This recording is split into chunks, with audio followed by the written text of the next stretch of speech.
सबसे पहले बात केजरीवाल की, जिन्होंने खुद अपनी गिरफ्तारी की आशंका जता दी। दिल्ली शराब घोटाले में पूछताछ के लिए आज केजरीवाल को ईडी के सामने पेश होना था। केजरीवाल ईडी के सामने पेश नहीं हुए, चिट्ठी लिखी, सवाल पूछे और प्रचार के लिए मध्य प्रदेश पहुंच गए।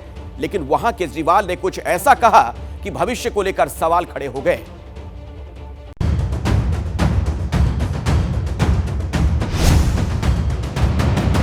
ईडी के दफ्तर में केजरीवाल का इंतजार था। सवालों की लिस्ट रेडी थी। ईडी के अफसर तैयार थे। केजरीवाल तो नहीं आए, लेकिन आई केजरीवाल की चिट्ठी। ईडी के पूछताछ के समन के जवाब में अरविंद केजरीवाल ने चिट्ठी लिखी। ईडी केजरीवाल को सवालों के कटघरे में खड़ा करना चाहती थी। केजरीवाल ने अपनी चिट्ठी से ईडी को ही कटघरे में खड़ा कर दिया।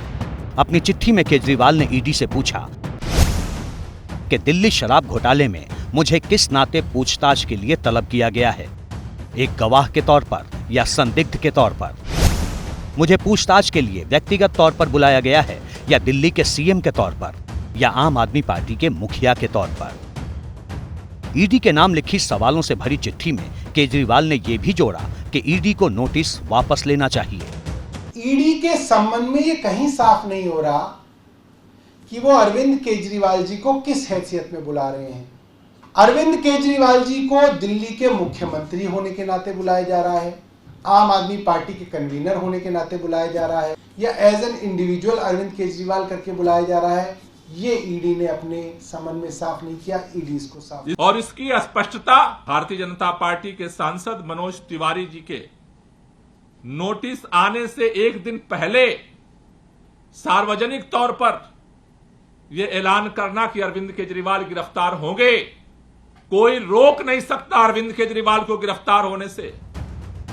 केजरीवाल ने अपनी जवाबी चिट्ठी में कहा कि ईडी के समन में डिटेल नहीं है।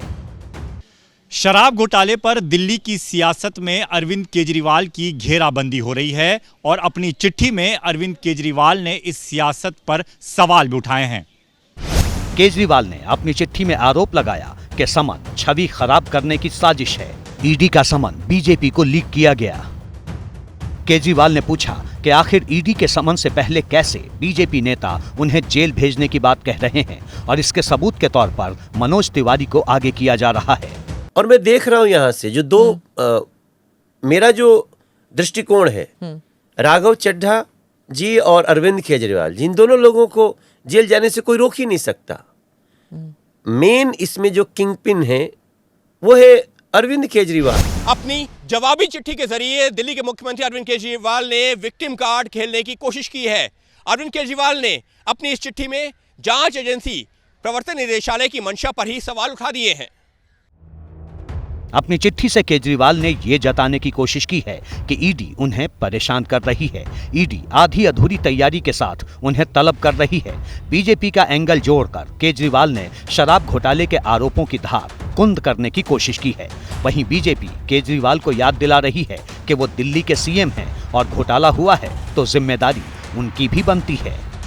मुझे किस हैसियत से बुलाया गया है? अरे अरविंद केजरीवाल जी, ये जितने गागर बंद है ना अभी जेल के अंदर, चाहे वो मनीष सिसोदिया जी हो, चाहे वो संजय सिंह जी हो, चाहे वो सत्येंद्र जैन जी हो, ये सारे गागरों के सागर आप हैं।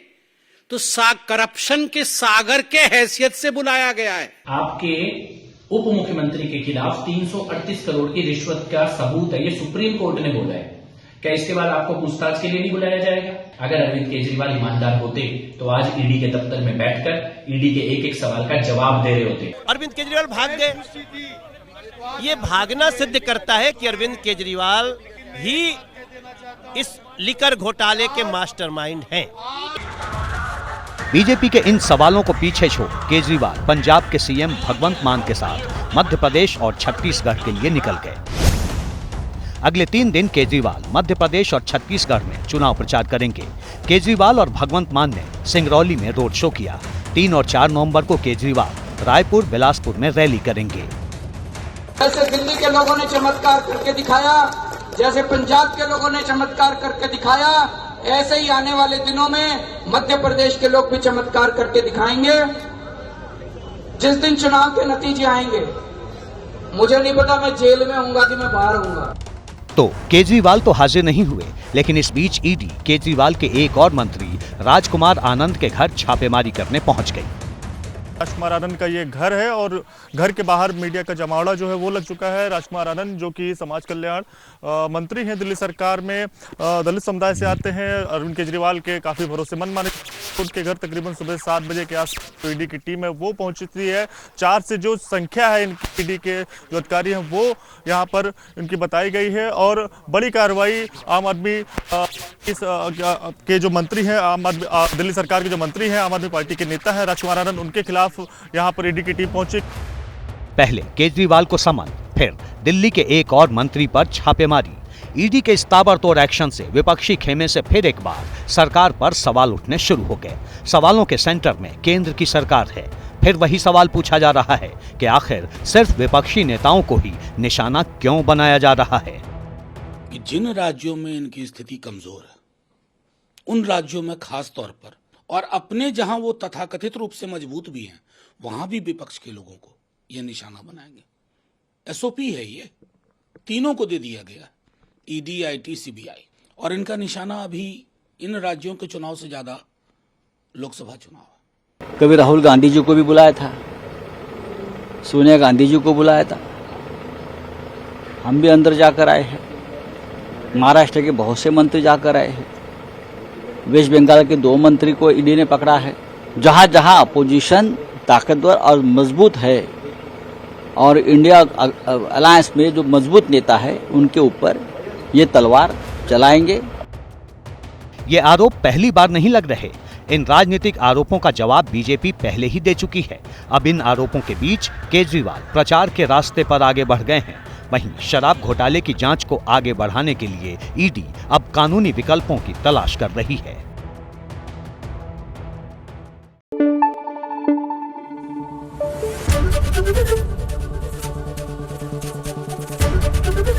एबीपी न्यूज आपको रखे आगे।